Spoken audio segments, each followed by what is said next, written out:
तेजस्वी यादव को भी उसके पिता के पास भेजने की तैयारी शुरू हो गई है। और आप जब गवर्नर हाउस गए महोदय, मुख्यमंत्री जी, जब आप बाहर आए तो आपने बोला कि आपका मन नहीं लग रहा था। आपने ये बोला कि मन नहीं लग रहा था। मन नहीं लगेगा तो हम लोग नाचने गाने के लिए थोड़ी।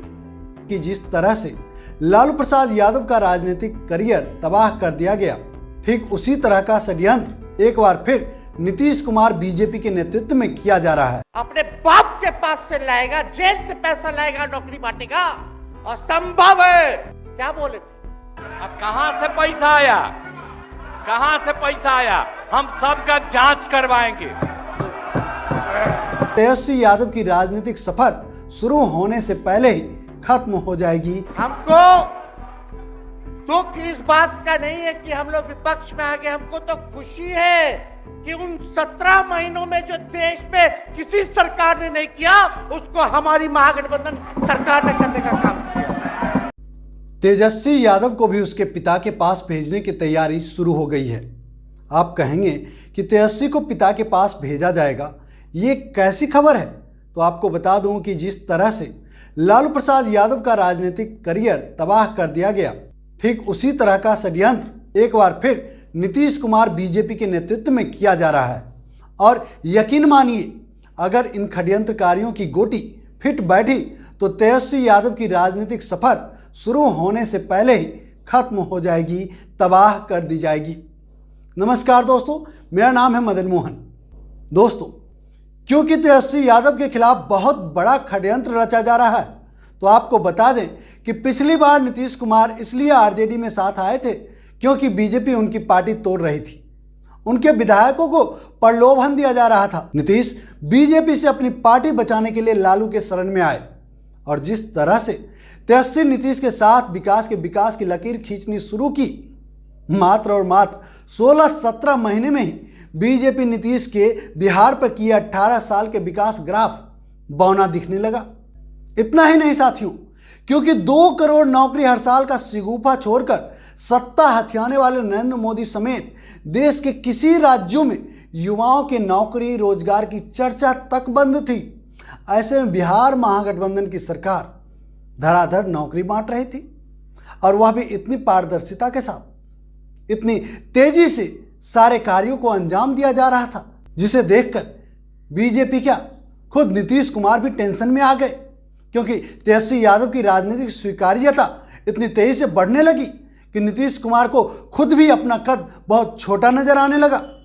और बीजेपी समेत नीतीश कुमार को लगने लगा कि अगर अभी इसे रोका नहीं गया तो लालू प्रसाद यादव की तरह यह लड़का भी जम जाएगा, और फिर इसको उखाड़ना अंगद के पांव की भांति असंभव हो जाएगा।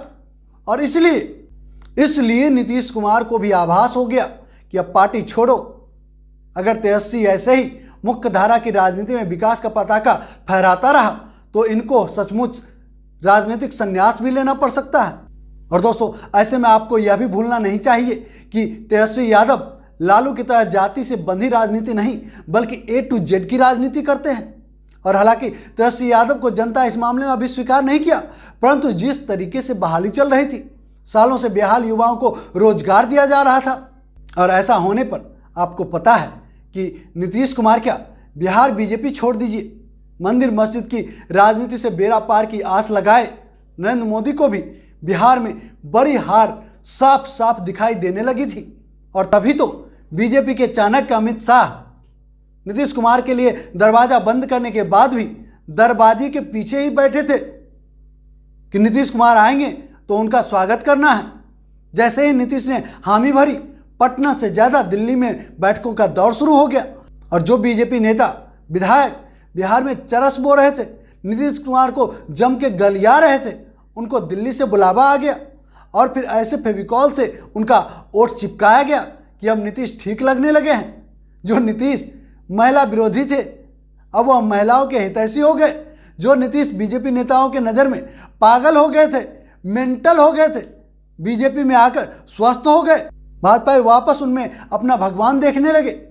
जो भाजपाई नेता सम्राट चौधरी नीतीश कुमार को सत्ता से हटाकर अपना मुरेठा खोलने की कसम खाई थी, अब वह उनके साथ गलबहियां किए हुए नजर आते हैं। दोस्तों, यह सब इसलिए हुआ क्योंकि तेजस्वी यादव के उदय के साथ बिहार में नीतीश और बीजेपी का सूरज अस्त होने वाला था। तभी तो राजनीतिक द्वेष इस कदर हावी हो गया नीतीश कुमार पर कि अब महागठबंधन सरकार में तेजस्वी यादव के मंत्रालय में लिए गए तमाम निर्णयों की जांच शुरू कर दी गई। इसलिए नहीं कि तेजस्वी ने कोई घोटाला किया, राष्ट्रीय जनता दल ने कोई घोटाला किया, क्योंकि अगर एक पैसे का भी घोटाला होता तो फिर नीतीश बीजेपी के लिए तेजस्वी यादव को निपटाना आसान हो जाता। लेकिन अब तक कुछ मिला नहीं।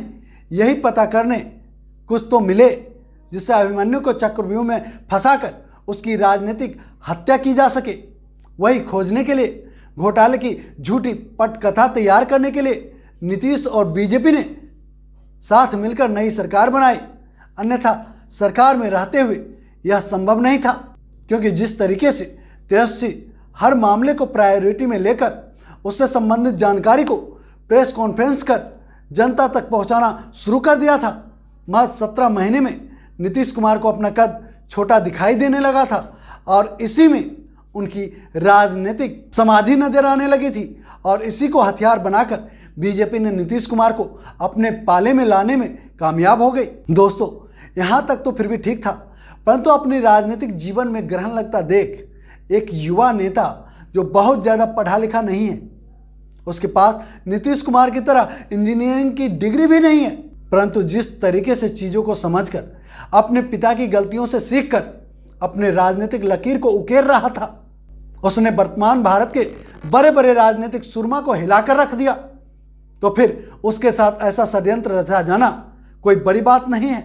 लेकिन यह षड्यंत्र इतना बड़ा है, इतना खतरनाक है कि अगर तेजस्वी यादव में दम नहीं होगा तो उसका बच पाना मुश्किल ही नहीं बल्कि नामुमकिन है, क्योंकि उनको उनके राजनीतिक जीवन को शहीद करने की पूरी स्क्रिप्ट लिखी जा चुकी है और अब बस दिल्ली के इशारे पर उसी पर अमल किया जा रहा है। लेकिन दोस्तों, कुछ साथी कहेंगे कि ऐसा कुछ नहीं है, तो मैं उनसे पूछना चाहता हूं कि अगर ये मकसद नहीं होता तो जो नीतीश कुमार बीजेपी के साथ मिलकर पिछले 17 महीने के काम की जांच की बात कर रहे हैं, वह और तेजी से काम करने पर खुद को केंद्रित करते, जिससे वह लकीर जो तेजस्वी यादव ने खींचने की कोशिश की खींची वह खुद ब खुद छोटा पड़ने लगता। परंतु इनका मकसद कुछ और है। यह बात आरजेडी, लालू प्रसाद और तेजस्वी यादव जितनी जल्दी समझ ले, जितनी जल्दी इससे उबरने के लिए रणनीति बनाने पर अपना काम शुरू कर दे, उतना अच्छा होगा। वरना तेजस्वी यादव का भी हश्र उसके पिता लालू के जैसा ही होने वाला है। दोस्तों, इस टॉपिक पर इतना ही। अगर हमारी बातें आपको अच्छी लगी, सच्ची लगी, तो वीडियो को लाइक कीजिए, शेयर जरूर कीजिए। जो दोस्त पहली बार हमारे चैनल पर आए हैं, आपसे निवेदन है हमारे चैनल को सब्सक्राइब कर लें और घंटी के बटन को जोर दबा दें ताकि हमारा हर एक वीडियो सबसे पहले आपको मिले। जय हिंद, जय किसान, जय संविधान।